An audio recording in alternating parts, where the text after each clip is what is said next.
There were two buffalo standing out in the open range of Wyoming when a couple of cowboys on horseback come trotting up. One cowboy looks over at the other cowboy and says, "Look at those two ugly buffalo. Why, they got to be some of the ugliest animals I've ever seen on the face of this planet. Why, those big heads and those long, skinny bodies. And you know something else? I've heard these buffalo are just as stupid as they are ugly." That's when one buffalo looks over at the other buffalo and says, "I thought out here and home on the range, we'd never hear a discouraging word." Y'all ever heard that song? Home on the range? Home, home on the range, where the deer... Can you visualize this? Can you see this? And the antelope play,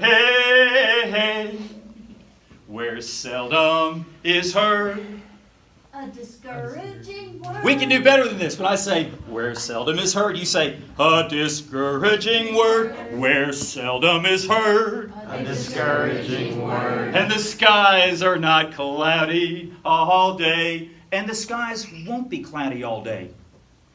Encouragement instead of discouragement. Exhilaration instead of exhaustion. This man right here, that's a Prefontaine quote. Exhilaration instead of exhaustion. Here's another little Prefontaine shot right here. I'm so glad Coach Sandy has this up on the wall.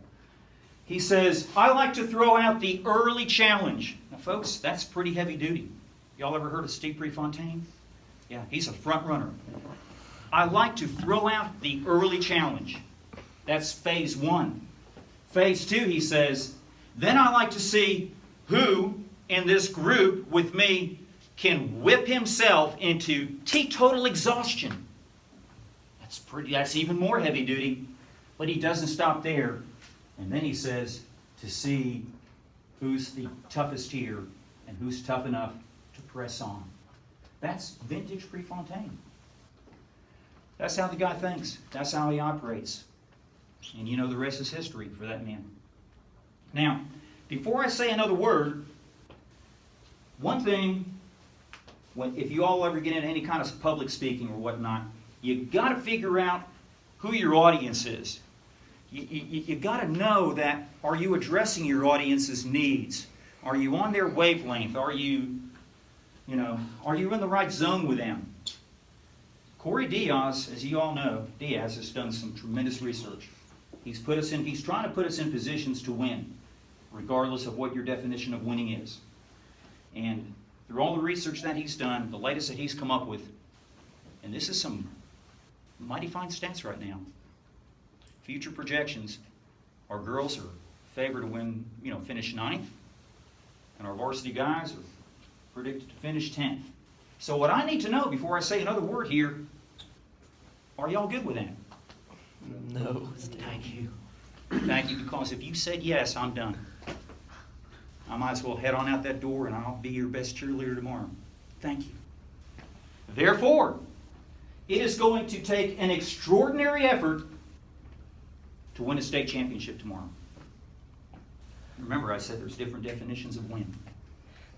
At about 12:30, some girl, and you're going to hear this every year as long as you see my smiling face, some girl is going to be called to that winning platform. And they're going to pronounce her the state champion of 7A 2018 in Alabama.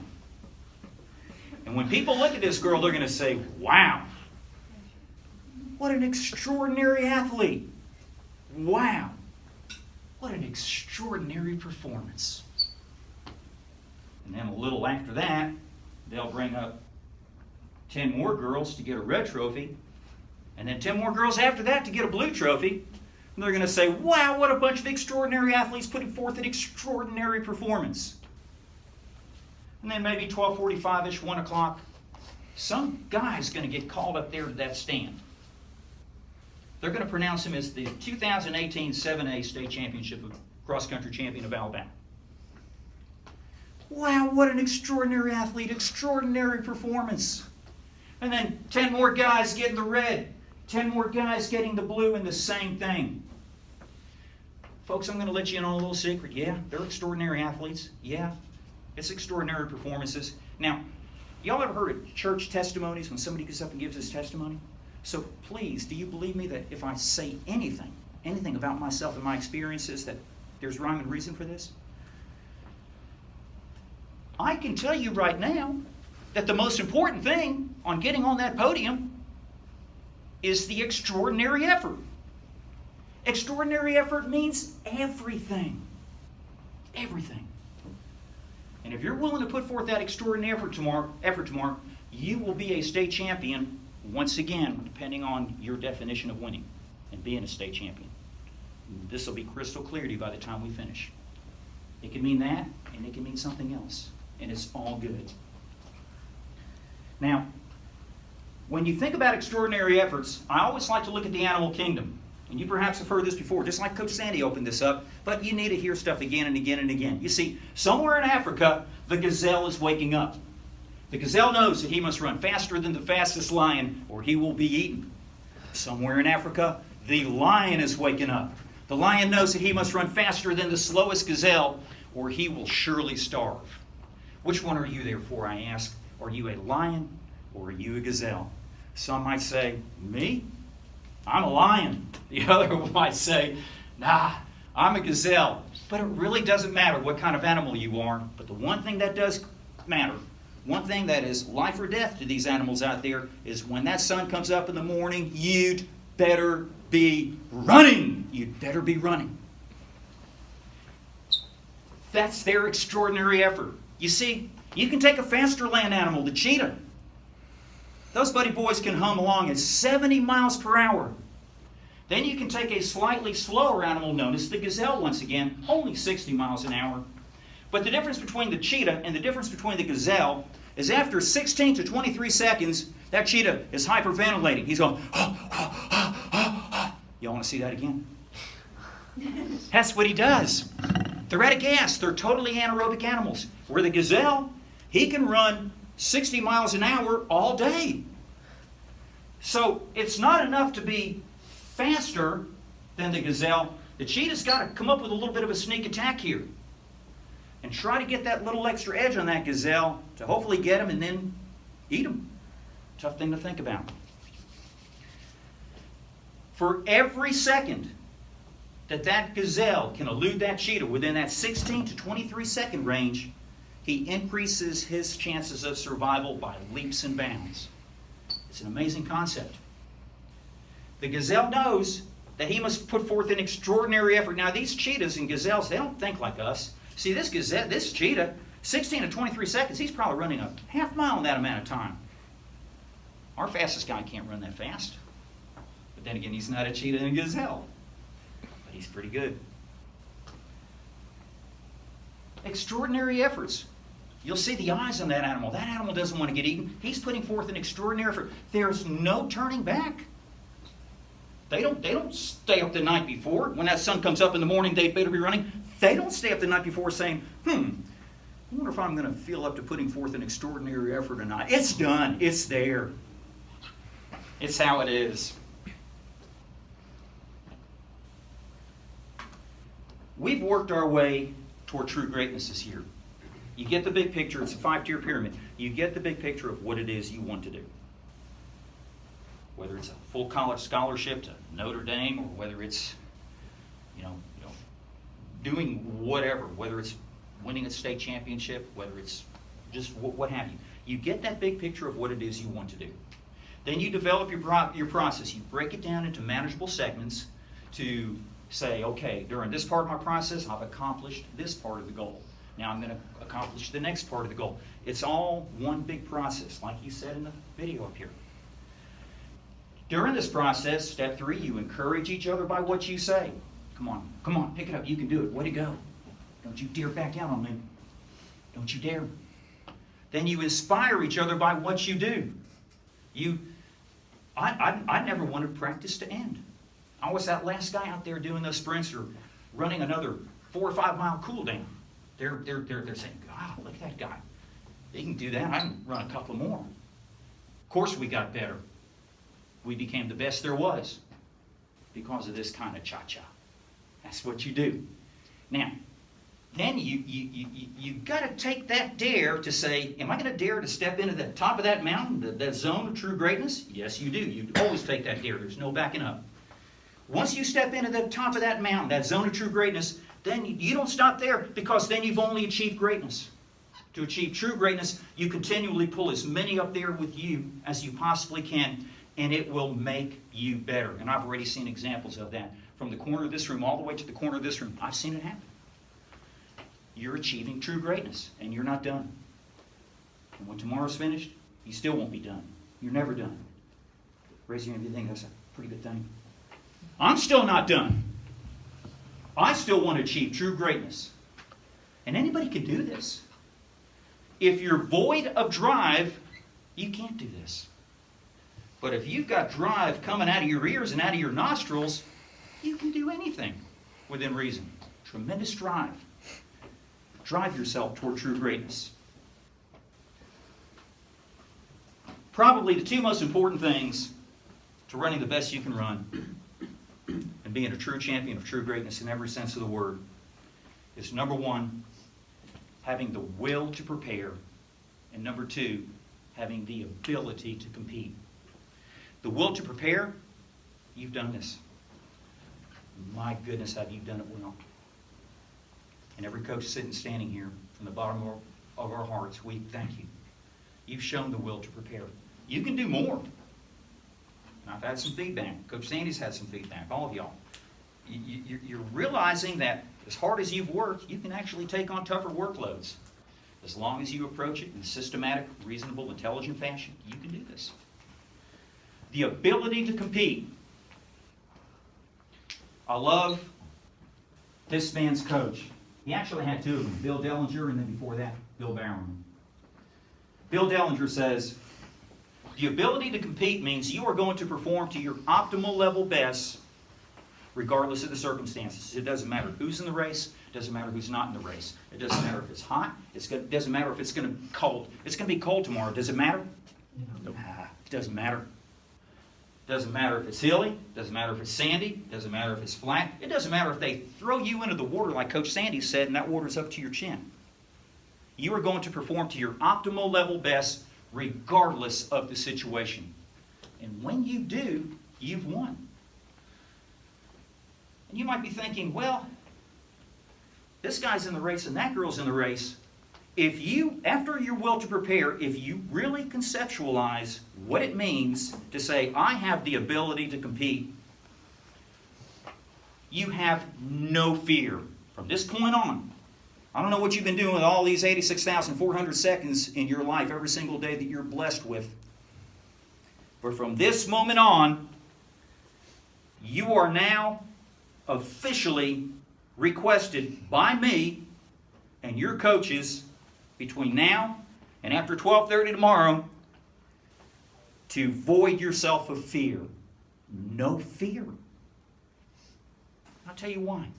You can be thinking, well, like I said, this guy's in the race and that guy in the race, and you see this guy's run this for 5K and that girl's run that for 5K. You have one job and one job only, to compete to your optimal level of ability regardless of who's in that race. So what? So what have they done? All you care about is what you've done.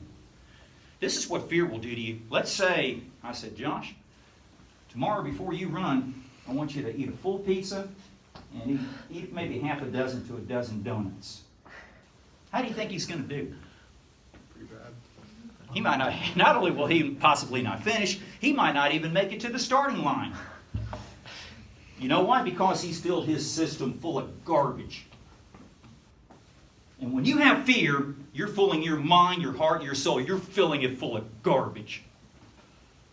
So what if something doesn't work out right for you? You'll feel a little sad, you'll feel a little disappointed. Every single person in this room will love you, and then you move on to the next race.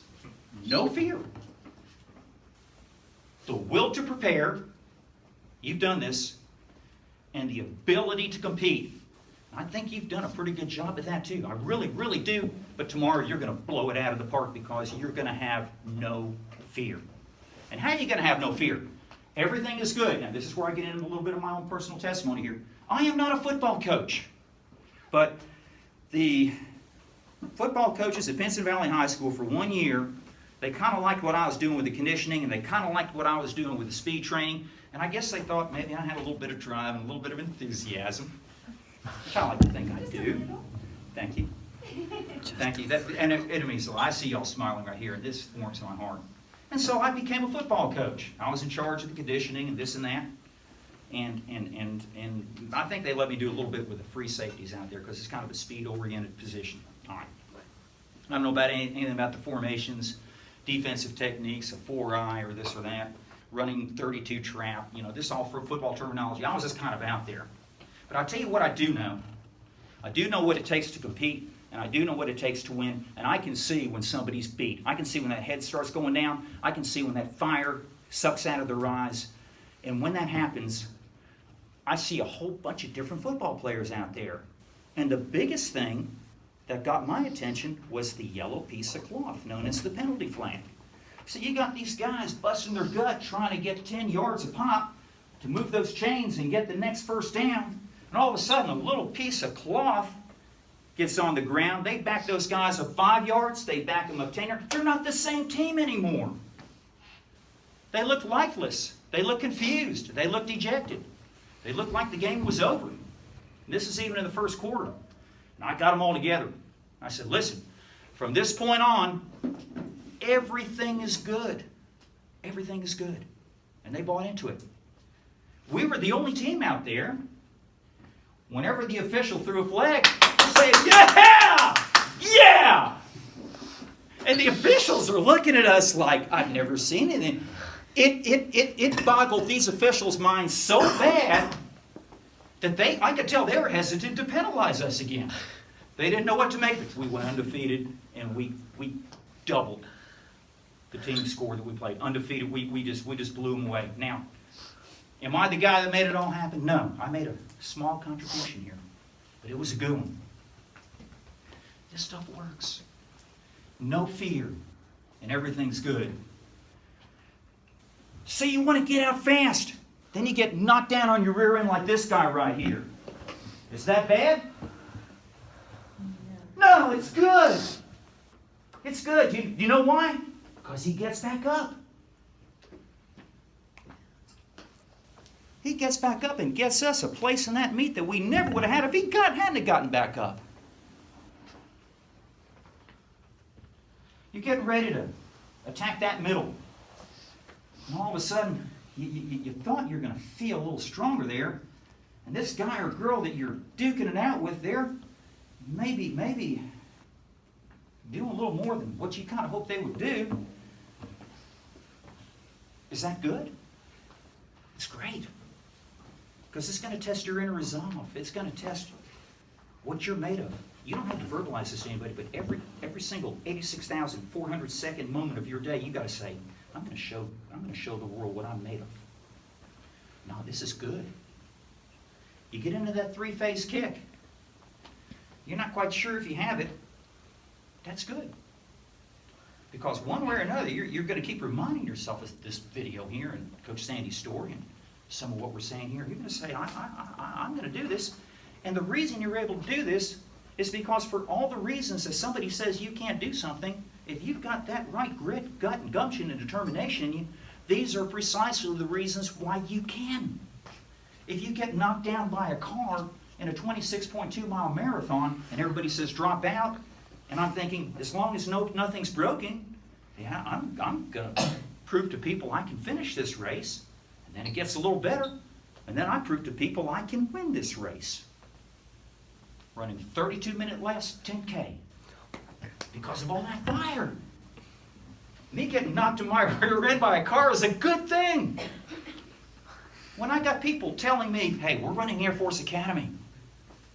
No way we can beat those guys. You're running at altitude. You feel like you got asthma. You feel like you're sucking in a vacuum there. You can't do it. That's all I needed to hear. Another 1,000 miles for me next summer as a Troy State Trojan. Hitting that iron. Living it, breathing it. Penciling on my calendar. Lining up against the Air Force Academy. Troy State was way behind. They put every single runner, blew them away, way behind. Except for maybe one guy. Who do you suppose that one guy was? Doggone right, it was me. You know why? Because it's all good. No fear. The will to prepare, the ability to compete. The best way to get me to do something, and the best way to get you to do something, is to tell me and tell you you can't do it. You can't finish any better than ninth, girls. You can't finish any better than ninth. Guys aren't going to finish any better than 10th. Coach Sandy Lynch, 13.1 UCP marathon, half marathon. She usually wins this thing. 12.9, 12.8 miles into the race. Just a little bit of change left to go before she hits 13.1. She's got it won. Then she gets passed. And then she gets beat. Is this good? This is good. Don't you dare shake your head no. This is good. Do you know why this is good? Because now she wants to see what she's made of. The will to prepare, the ability to compete. She doesn't know, but she's learning. She doesn't know what Coach Crossland and I know. When you're in education, it's pretty draining. It's very rewarding. But it's a draining 8-hour day. Because not every student in that school has your class and your character. She's figuring that out. So she's making her adjustments. She's doing what she does. She's trying to balance her training in herself. Because remember, you encourage by what you say and you inspire by what you do. Next year, she's going to be a different runner because she's going to have this year under her belt. She's going to store that finish in the UCP half marathon next year. She is going to exercise her will to prepare, and then she is going to demonstrate her ability to compete. And she will do this with no fear.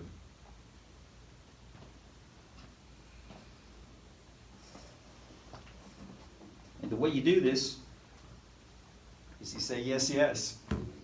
Now, people haven't heard this before. I need 3 girls to be my daughter. Just for today. There's 1, 3 girls, jump up. there's 2, and there's 3. Thank you. Say, Dad, can you please buy me a $3,000 Dawn Castor dress? Dad, can you please buy me a $3,000 Dawn Castor dress? No.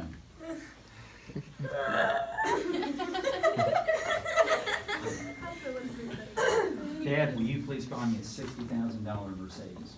Dad, will you please buy me a $60,000 Mercedes? Okay. Dad, can I please go on a date with Justin Bieber? Or who's the new teenage heartthrob? Can I please go on a date with Justin Bieber? No. All right. Now, ask me it again. Same question. $3,000 Doncaster dress. Dad, can you please buy me a $3,000 Doncaster dress? Yes. We'll try on. We'll take you down to the local Doncaster outfit, and we'll get you going. Dad, will you please buy me a $60,000 Mercedes? You got it. Yes. Dad, can I please go on a date with Justin Bieber? Oh, yes. Now, did you see a little difference here in the facial expressions? Yes. You saw what they look like when you said no. Then you saw what they look like when I said yes. They lit up. And you do. You do in life. Nobody wants to hear the word no. Everybody wants to hear the word yes. Yes, you may do this. Yes, you may do that. Yes. And this is how you run with no fear. This is how you express your ability to compete. By simply saying the word yes to everything in this race that can happen tomorrow that presents itself as good. Because all is good tomorrow. Everything's good. Even if you get knocked down on your fanny at the start, everything is good. Yes. But the yes doesn't stop right there. You got to have something else to lock it in. Because sometimes people say yes, and then it's going to be, You don't want to see that again?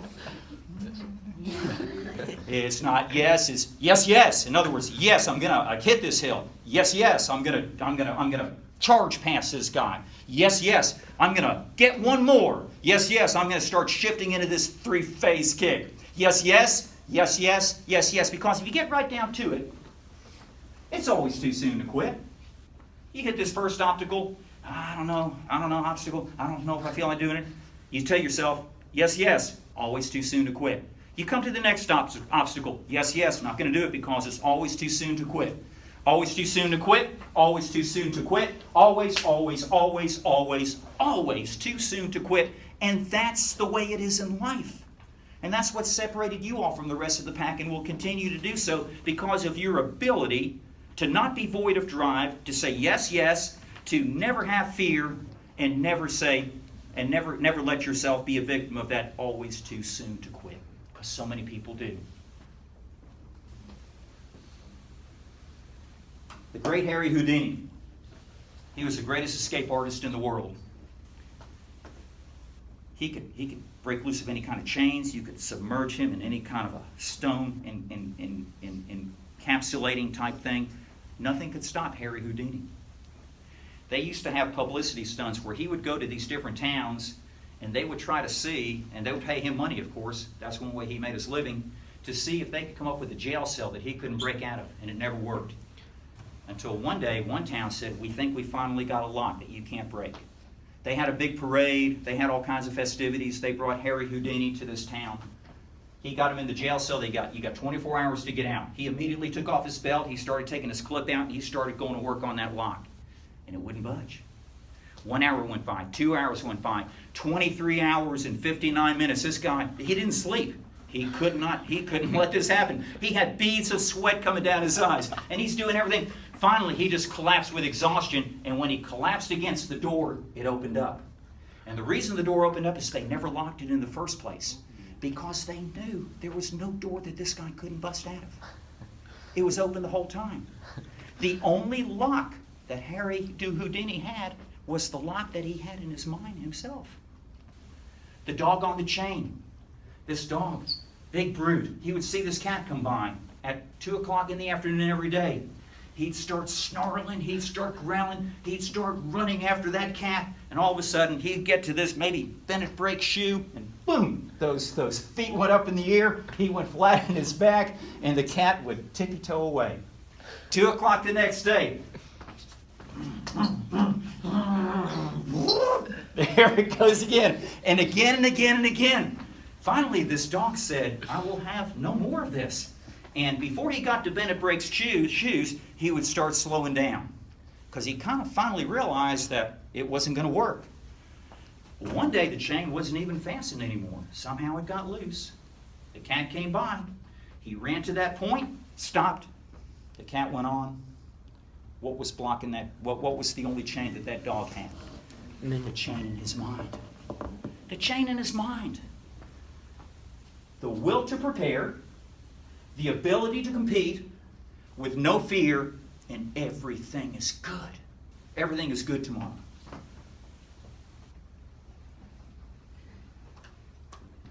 In closing, so does all this really matter? You know, we trained real hard during the summer and we did what we did. We're here where we are now. Does all this really matter? Had a good conversation with my brother Chris when my mom died this past summer. When I went down there, we talked about my high school coach, and we still love and adore to this day. He'll never be Brent Haley to me. He'll be Coach Haley until the day he dies or the day I die. And we came to the conclusion that the reason this great man mattered so much in my life, in his life, and all these other Packers was because he did an outstanding job of making us realize that we matter. And now that I see all you fantastic kids sitting in this room, these fantastic coaches that I have had the privilege and the marvelous opportunity to work with, I see where he is with that now. Because you matter right now more to me. I'm not going to say that anything in my life, but you're way, way up there. This matters. These are memories that you're going to build on for a lifetime. You've got a cohesiveness right now that very few teams have. And I know I speak for Coach Sandy, I know I speak for Coach Crossland. You can look at the best team in the country that's ranked number 1. You can look at the best team that's ranked number 1 in the state. I wouldn't want to be coaching anybody. I would not want to be helping coach anybody else. That's how much you matter to me. I love each and every one of you. I love the job you've done. In closing, we had a lake party to kick this season off. I told you about the soldier going to war. He prayed to his chaplain. He was best friends.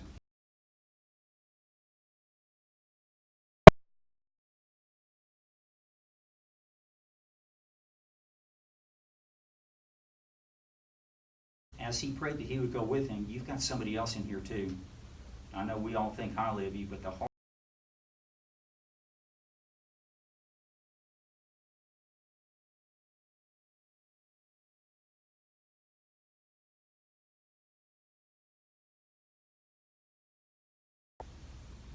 a group of friends, we talked about the lower tier and the upper tier. Just about probably everybody is sitting in this room right now. And that, my friends, is why you matter. That, my friends, is why what you do matter.